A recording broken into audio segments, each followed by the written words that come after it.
Hello दोस्तों, मैं राहुल कुमार आपका स्वागत करता हूं। आज हम लोग एक बहुत ही अच्छे टॉपिक के बारे में डिस्कस करने जा रहे हैं, जिसका नाम है क्या जम्मू कश्मीर में आर्टिकल 370 का विकल्प बन सकता है आर्टिकल 371। कहने का मतलब कि जम्मू कश्मीर में जो पहले 370 आर्टिकल था, क्या उसका जगह ले सकता है 371, और इससे 371 से सभी लोग सेटिस्फाइड हो सकते हैं। ऐसा हम क्यों बोल रहे हैं? क्योंकि भी हाल ही के दिनों में यह देखा गया है कि केंद्र सरकार द्वारा जम्मू कश्मीर के 7 पार्टी द्वारा जम्मू कश्मीर के 7 पार्टी के 14 नेताओं को दिल्ली में बुलाया गया है। वहां पे इस बात पे डिस्कस किया गया है कि आने वाले भविष्य में जम्मू कश्मीर में कैसे खुशहाल लाया जाए, कैसे वहां के सब चीज मतलब सुरक्षित तरीके से चलाया जाए। इसके लिए वहां एक मीटिंग हुई है और उसमें जो बात निकल के सामने आई है उसको हम सामने रखने का कोशिश कर रहे हैं। तो मेरा टॉपिक है कि क्या जम्मू कश्मीर में आर्टिकल 370 का विकल्प बन सकता है आर्टिकल 371। तो सबसे पहले हम लोग आर्टिकल 371 के बारे में जानते हैं कि है क्या आर्टिकल 371 है क्या। देखिए, आर्टिकल 371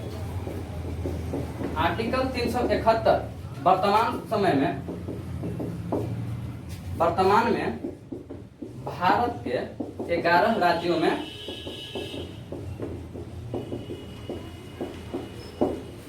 आर्टिकल 371 वर्तमान में भारत में 11 राज्यों में लागू है, ठीक है ना। इसमें देश के अंदर विशेष प्रकार की, ठीक है ना, सुविधाएं दिया जाता है, ठीक है ना।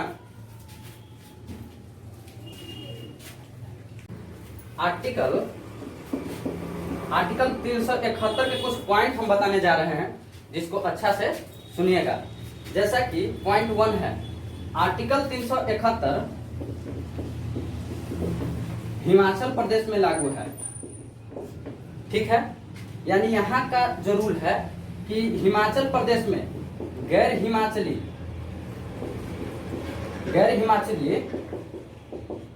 लोग खेती के लिए यहाँ जमीन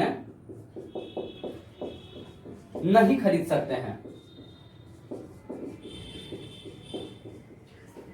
कहने का मतलब कि जो यहाँ के हिमाचल प्रदेश के रहने वाले नहीं हैं, दूसरे जगह के रहने वाले हैं, तो वो मतलब कि वहाँ कृषि योग्य जमीन नहीं ले सकते हैं, लेकिन घर बनाने के लिए जमीन ले सकते हैं, ठीक है। पॉइंट 1। पॉइंट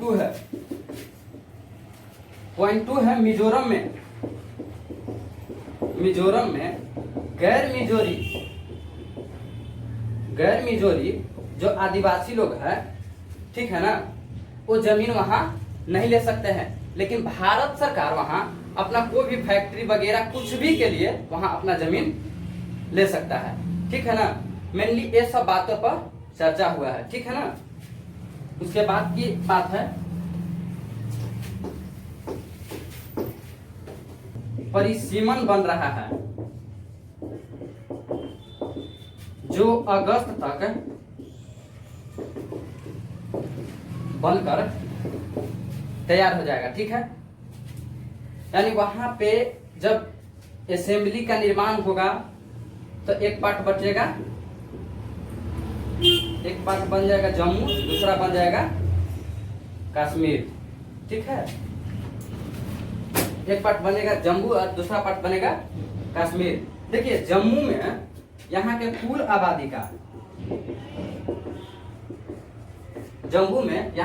आबादी का 42% लोग निवास करते हैं, और कश्मीर में कुल आबादी का 58% लोग निवास करते हैं, ठीक है। जम्मू में भी 45 विधानसभा के सीट जाएगा और कश्मीर में भी 45 जाएगा। कश्मीर में 96% मुस्लिम वोटर रहते हैं, ठीक है। कश्मीर में 96% मुस्लिम वोटर रहते हैं। अब देखिए, फर्क यहाँ पे देखा जा रहा है, यहाँ भी 45 सीट है, यहाँ भी 45 सीट है। 45 सीट में से 30 सीट खाली छोड़ दिया जाएगा को पीओके के लिए। परिसीमन आयोग में 30 सीट खाली रखा जा रहा है पीओके के लिए, यह कह के कि आज नहीं तो कल पाकिस्तान अधिकृत कश्मीर यानी पीओके हमारा होगा। और वहां भी इलेक्शन होंगे, वहां भी एमएलए का चुनाव होगा, वहां से भी विधानसभा में चुन के 30 गो सीट वहां खाली रखा जा रहा है। ठीक है। और देखिए यहाँ क्या किया जा रहा है कि एससी के लिए 9 सीट को आरक्षित किया जा रहा है, एसटी के लिए 12 से 14 सीट को रिजर्व रखा जा रहा है। ठीक है। 30 में से 45 में से 30 को तो खाली रहेगा, बच गए 15 में से इसका रेशियो निकाल के यहाँ पे ए लड़ जाएंगे, बाकी तो रहेंगे नहीं। तो विशेष जो सरकार बनेगी किसके बहुमत पे, जम्मू के आधार पर बनेगी। ठीक है ना। इसी से ना खुश होकर महबूब मुफ्ती बोली है कि हम इलेक्शन नहीं लड़ेंगे। तब तक नहीं लड़ेंगे जब तक जम्मू कश्मीर में आर्टिकल 370 या राज्य का दर्जा न मिलेगा, तब तक हम इलेक्शन नहीं लड़ेंगे। ठीक है। इसके बाद जो आर्टिकल 371 हमारे जो कुछ राज्य में है, उस राज्य का हम नाम बता देते हैं।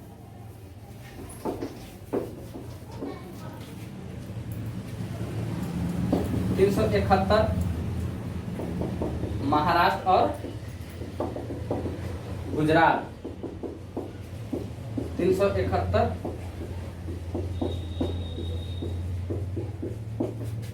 371 का ए नागालैंड है।